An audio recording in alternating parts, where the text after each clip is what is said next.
पहलगाममध्ये झालेल्या हल्ल्यामध्ये निष्पाप 27 जणांचा मृत्यू झाला। या हल्ल्यानंतर संपूर्ण देशामध्ये संतापाची लाट उसळली आहे। आता भारताने या दहशतवाद्यांना प्रत्युत्तर देण्यासाठी मोठी कारवाई केली।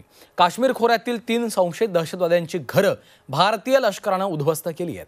त्यामुळे पाकिस्तानची पुरती घाबरगुंडी उडाली आहे। पाहूयात।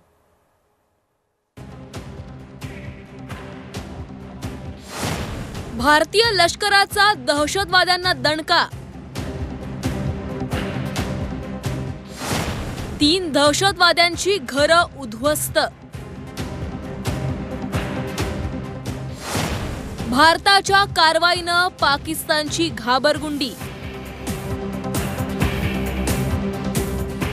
पहलगाममध्ये झालेल्या दहशतवादी हल्ल्याचं प्रत्युत्तर म्हणून भारतीय लष्करानं पाकिस्तानला धडाकेबाज ट्रेलर दाखवलाय। नुसत्या ट्रेलरनंच पाकिस्तानला धडकी भरली आहे। हल्ल्यातील दहशतवाद्यांना सोडणार नाही या पंतप्रधान नरेंद्र मोदींच्या धमकीनंतर अवघ्या 24 तासात संपूर्ण जगाला त्याची प्रचिती आली आहे। हल्ल्यातील 3 संशयित दहशतवाद्यांची घरं एका रात्रीत जमीनदोस्त करण्यात आली आहेत। दक्षिण काश्मीरच्या पुलवामा, शोपियान आणि कुलगाममध्ये भारतीय लष्करानं संशयित दहशतवाद्यांचं घर जमीनदोस्त केलंय। या कारवाईमध्ये आदिल ठोकर, आसिफ शेख आणि एहसान शेख यांची घरं उद्ध्वस्त झाली आहेत। आदिल ठोकरचं अनंतनागच्या बिजबेहरामधील घर बॉम्बनं उडवण्यात आलं, तर त्रालमधील आसिफ शेखच्या घरावर बुलडोझर फिरवला आणि पुलवामामधील एहसान शेखचं घरही आईडीनं उडवलं।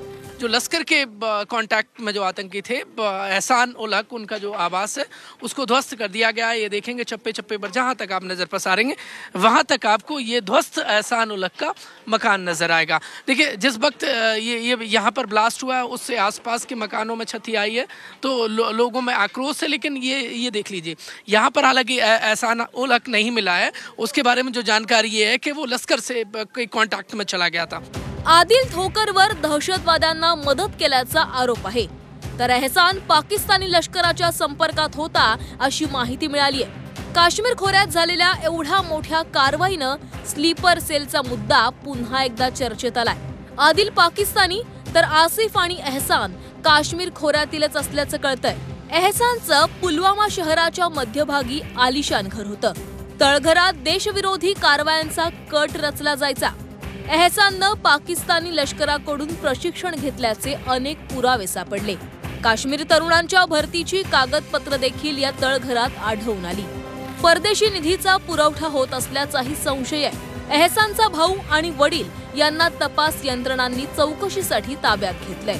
भारतानं केलेली ही कारवाई योग्य असून यामुळे काश्मीर खोऱ्यातील स्लीपर सेलच्या मनात भीती निर्माण होईल असं निवृत्त कर्नल अभय पटवर्धन यांनी म्हटलंय। ही एक अतिशय चांगली कारवाई आहे आणि याचा परिणाम जो आहे जो व्हॅलीमध्ये जे दहशतवादी आहेत किंवा जे स्लीपर सेल्स आहेत त्यांच्यावर पडेल। तिथले लोक म्हणतात आहे की आप इनको रगडो, जो हमारे यहाँ पर स्लीपर सेल्स है उनको चुन चुन के मारो। तर हे चांगलं झालेलं आहे।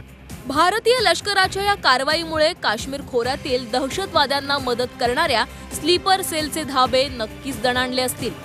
आता लवकरात लवकर पहलगाम हल्ल्यामधील मुख्य सूत्रधार हाती लागावेत आणि त्यांच्यावर कारवाई व्हावी अशी इच्छा भारतीय व्यक्त करतायत। ब्युरो रिपोर्ट, झी 24 तास।